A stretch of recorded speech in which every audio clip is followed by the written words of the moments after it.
Hello दोस्तों, आइए चलते हैं एक ऐसी कहानी सुनते हैं जिसमें एक बंदर है और एक हाथी है। बड़े प्राचीन मित्र हैं और एक जंगल में इनकी गहरी दोस्ती सभी जानवरों में फेमस है। इतनी अच्छी दोस्ती कि वो सारी शरारतें भी साथ में करते हैं, खेलते हैं, कूदते हैं, वो हर चीजें वो साथ में ही करते हैं। एक दिन उनकी गहरी दोस्ती को आघात पहुंचता है। आघात इस बात का कि हाथी को लगता है कि मुझसे ज्यादा बलवान कोई नहीं है, मेरे से ज्यादा स्ट्रांग कोई है ही नहीं, जबकि बंदर कहता है कि मुझसे ज्यादा चपल फुर्तीला कोई नहीं है। और दोनों इस बात पर बहस पर टिक जाते हैं कि तुम महान हो कि मैं महान हूं। अब इस बात का हल निकालने के लिए वो चलते हैं एक बुद्धिमान उल्लू के पास। तो उस बुद्धिमान उल्लू के पास वो दोनों पहुंचते हैं। उल्लू को इस बात की जानकारी थी कि ये तो परम मित्र थे, आज अचानक से किस बात पे इनमें इतनी शत्रुता आ गई, झगड़ा आ गया। तो वो अपनी बात उस उल्लू के पास रखते हैं कि आप ही बताइए कि महान कौन है, मैं जो सबसे फुर्तीला हूं या ये जो बहुत स्ट्रांग है। दोनों की बात सुनकर के उल्लू हैरान होता है और उनको एक कार्य दे देता है। उनको कहता है कि पास में ही एक नदी है, नदी के उस पार एक पेड़ है। वो पेड़ कोई सामान्य पेड़ नहीं है, उस पे एक फल उगता है।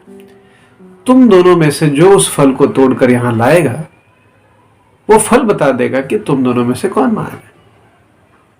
इस शर्त को स्वीकार करके दोनों चल पड़ते हैं। जैसे ही वो बंदर उस नदी के पास पहुंचता है तो थोड़ा रुक सा जाता है, क्योंकि नदी की जो धारा थी बहुत तेज थी और गहराई भी थी। बंदर को डर लगता है कि अगर मैं यहां से वहां गया तो कहीं बह ना जाऊं। वो पीछे हट जाता है। पर हाथी जो बलवान था वो तो बोलता है कि इस पानी का, इसके बहाव का मुझ पे क्या असर होगा। वो पानी की धारा के बीचों बीच चलते चलते उस पार पहुंच जाता है, पेड़ तक। और वहां पहुंचने के बाद वो हैरान हो जाता है कि उस पेड़ का फल तो बहुत ऊंचाई पर है। वो जोर से पेड़ को झकझोरता है पर वो फल नीचे नहीं गिरता।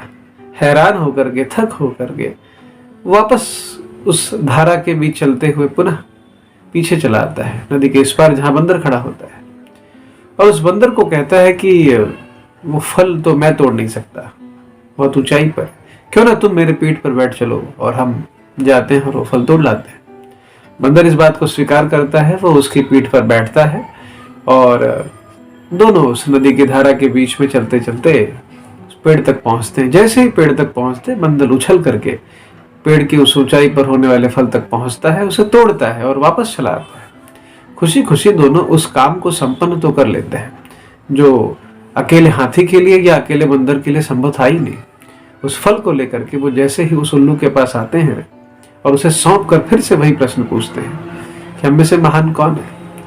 उल्लू पूछता है, आप ही बताइए, आप दोनों में से महान कौन है। बंदर कहता है, फल तो मैं लाया हूं, तोड़ा तो मैंने है, तो महान मैं हुआ। हाथी कहता है, ये झूठ कह रहा है, मेरे बिना तो वो नदी ही पार नहीं कर सकता था। दोनों की बहस फिर से शुरू हो जाती है, फिर से वही झगड़ा।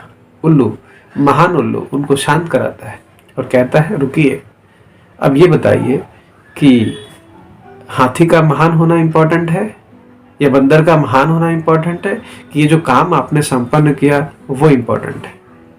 दोनों थोड़ी देर के लिए चुप से हो जाते हैं, क्योंकि अकेले कोई भी उस काम को कर नहीं पाता था, भले कितना ही शक्तिशाली हो या कितना ही फुर्तीला हो। पर जैसे ही दोनों ने साथ में ये काम किया तो वो काम संभव हो गया। तो दोस्तों, कई बार आप देखेंगे इस दुनिया में भगवान ने सबको अलग अलग ही बनाया है। सबके भीतर होने वाला डीएनए अलग अलग है। हम सबको समान देख नहीं सकते, सबकी अलग अलग विशेषताएं होती हैं। परंतु जब ये विशेषताएं एक जगह पर किसी एक काम को पूरा करने आती हैं तो वो कितना भी कठिन काम हो, संभव हो जाता है। तो मेरा ये मानना है कि आप भी हमेशा टीम वर्क पर विश्वास करिए, किसी की कमियां ना निकालिए, बल्कि उसके विशेषताओं के साथ आगे बढ़िए। Thank you so much.